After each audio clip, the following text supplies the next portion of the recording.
One of the most beautiful places in the world is drawing attention not for its scenery, but for its long history of animal abuse. Havasu Canyon, right on the edge of the Grand Canyon, is accessible by foot, by helicopter, or on the backs of animals. Horses, burros, and donkeys have endured unimaginable suffering, but their plight has been hidden as well as ignored by most of the hundreds of visitors who arrive there every day. But word's finally getting out, and George Knapp of the I-Team is here with that story. George. Havasu Canyon might as well be on the planet Pandora. It is astonishing, almost surreal. For such a beautiful spot, though, it hides an ugly secret, one that is finally being exposed. Nearly everything that goes in or comes out of the canyon is carried on the backs of pack animals, horses, donkeys, and burros, many of which endure shortened lives marked by pain, abuse, and starvation. And I'm not kidding you, some of these images you're about to see are disturbing. The waterfalls of Havasu Canyon can rightly be called a bucket list destination.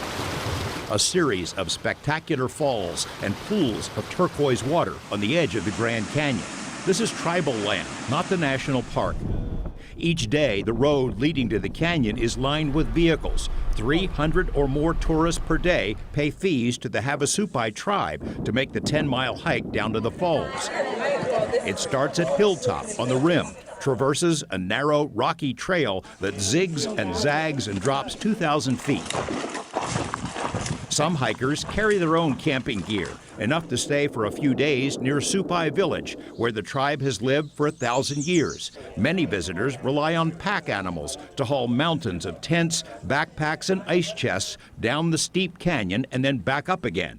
For at least 50 years or more, the pack animals have been the dark secret of the Havasupai. They're making millions off the backs of bloodied, skeleton-like horses. The place is a death camp for horses, literally. For years, Susan Ash heard the horrific stories about horses and burros at Havasupai. She created an organization, SAVE, and a website, which has become a clearinghouse for social media posts from outraged hikers. The most obvious problem is that many of the pack animals are severely undernourished to the point of starvation. Some visitors don't seem to notice or look the other way. Others have posted disturbing images online and on social media. They're left up at Hilltop for hours on end sometimes. I've heard that there are times when they're left there for days, tied up so tight that they can't turn their necks. Temperatures in the summer frequently can exceed 115 degrees, no shade, no water. This photo, posted in 2016, documented a too common example: a horse so undernourished and so overloaded on trips up and down the canyon that his hide had worn down to exposed bone. Multiple horses and burros have been documented with open sores, injured legs, even broken bones, some of which are hidden from tourists under blankets and saddles. There's water and potential food along the trail, but the animals aren't allowed to stop during their 10-mile trek. They run hard, and when they falter or fall... No! There are pictures that we have in a report that we put together that were given to us by eyewitnesses where animals have collapsed on the trail and left there to die and are eaten alive by feral dogs.